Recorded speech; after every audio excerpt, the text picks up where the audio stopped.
Good morning. We wanted to do a brief overview of yesterday's trip to San Francisco Comic Con. Show off some of the things we picked up. The first thing we saw at the dealer's hall immediately caught our eye. We walked around for a while, didn't find much else that interested us, so we picked up this amazing Flash hoodie. Very well made. Material's nice and thick. It's got this gorgeous patch on the back. And for some reason or another, it was half the price of what hoodies are normally, which are like 50 or 60 bucks. This was an incredible find.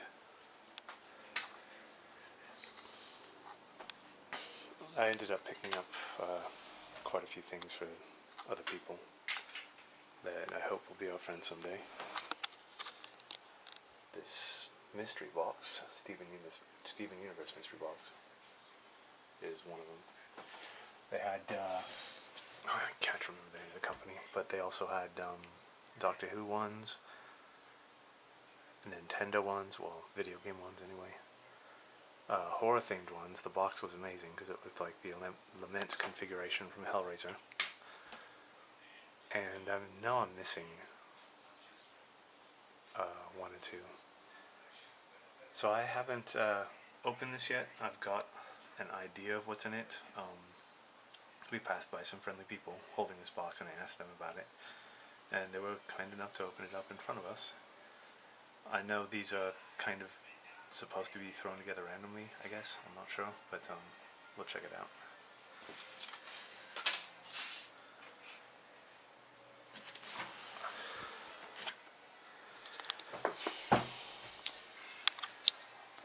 Also within this box I slipped in some artwork and a few other little things that we purchased.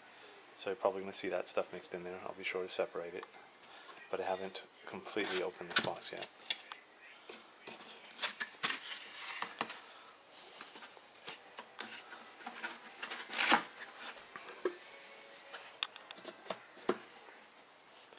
Wow, I can already see something cool. Let's get this stuff out of the way. So we've got an amazing Steven Universe lunchbox, or pail, whatever you want to call it. It feels a bit light. Don't think there's a thermos in there. Be great for holding, I don't know, art supplies.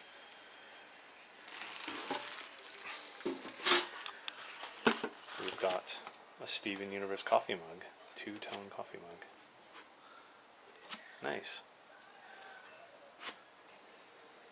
There's no reason for it. I was just kind of wondering if it's looking around, see if it changed color when you put something hot in it.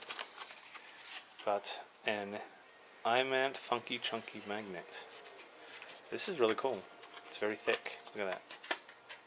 Quite solid. I don't believe it is. Kind of feels like it might be wood. It's very light. Steven Universe keychain.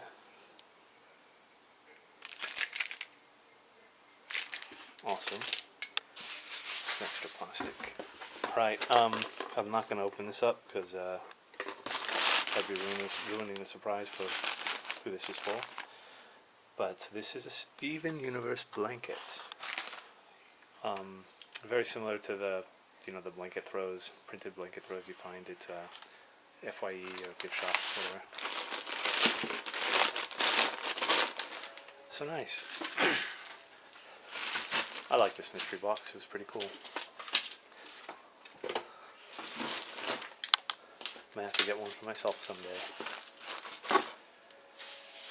Well, let me show you the other little things that we picked up in here. This is my badge. The exhibitor. Very simple. Doesn't have my name printed on it or anything like that, which I actually like. Prefer that. Now, as near as I can tell, the exhibitors were the only people that got badges.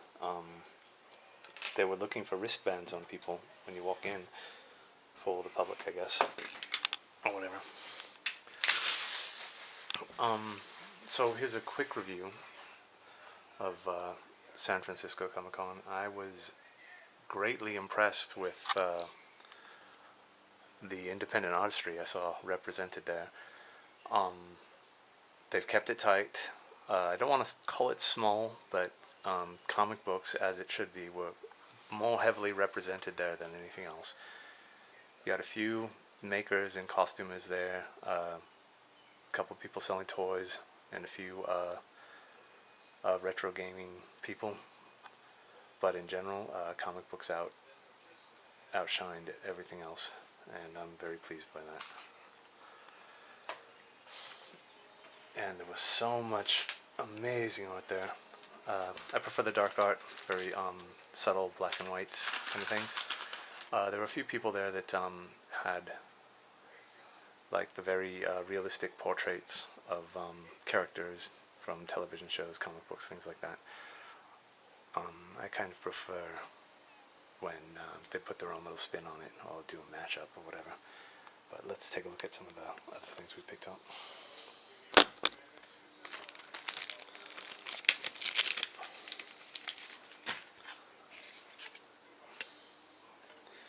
Now this was a lady whose stuff I was really impressed by. She just had a small little booth in Artist Alley.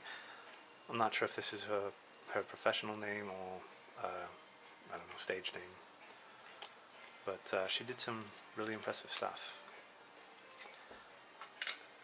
She had a bunch of these postcard-size pictures. She had bigger ones too, but they were based after the major arcana of the Tarot. And each one had a little story on the back. I picked up a few for some people. So this one is the Fool.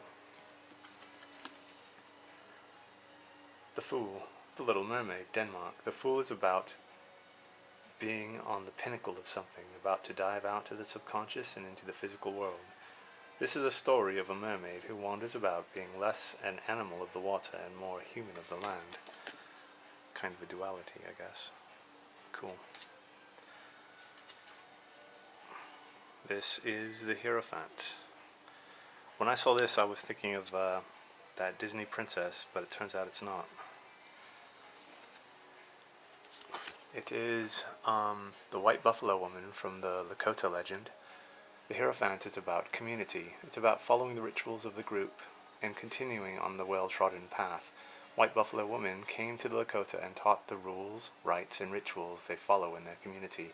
She invites all to participate and belong to the group with a sacred pipe. There she is holding the pipe. And this is Temperance.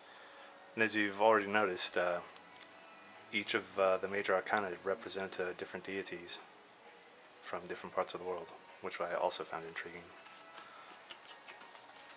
Please forgive me if I slaughter the pronunciation of this. Temperance, Bodhisattva Avalokiteshavra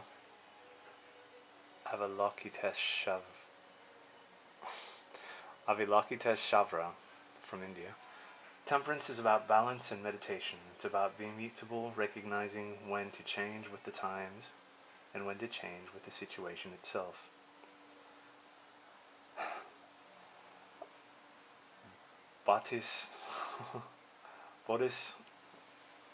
Bodhisattva wishes for everyone to obtain enlightenment and is constantly changing forms and genders to help others. So this deity is male, female, neither, and both. That's cool. I had no idea the legend behind this deity. Neat. Alright, we picked up a few other things.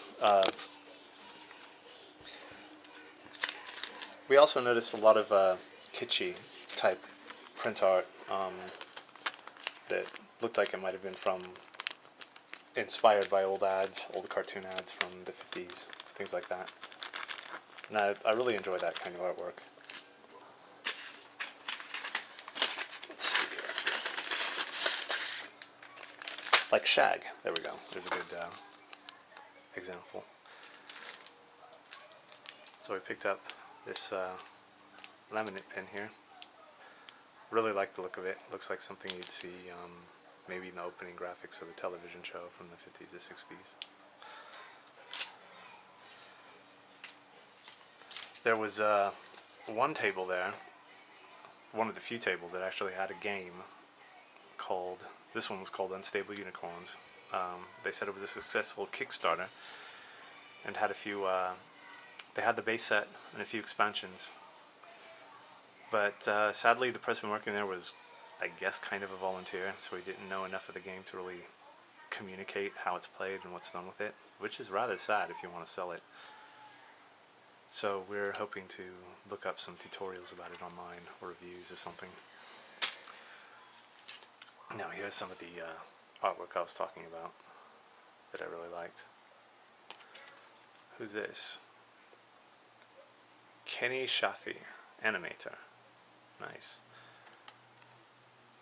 Yeah, I dig this kind of stuff. There was the insurance commercials that kind of had artwork like this a while back. Can't remember the name though. This lady was adorable and nice. I believe she's who we bought one of the pins from, the drink pin. Really cool woman. We got to geek out with her of sorts about various things. This one we picked up from a different lady. Also had a similar type of aesthetic to her art, with a little bit more kawaii type cutesy anime stuff thrown in. And I forgot who it was. It was probably with that lady. For buying that pin, we got this card. I believe that's supposed to be legendary jazz singer Ella Fitzgerald. Crystal Dawn Godat. Cool. And did I forget? No, I didn't. Alright. So that's pretty much all we picked up. I'll do a separate video on an art book I picked up. There was one table that I just kept coming back to. He had these amazing prints, and he had a book of all of his stuff that just captured my attention. Ended up going back there and making this final purchase. So I'll do a separate video paging through what's inside and sharing his amazing work. But first I've got to do some hygiene rituals, get ready, do another video, post the stuff, then take the bot to San Francisco. I haven't expressed my gratitude for the good folks at San Francisco Comic-Con. I'm always wanting to call it Silicon Valley. It's something quite different.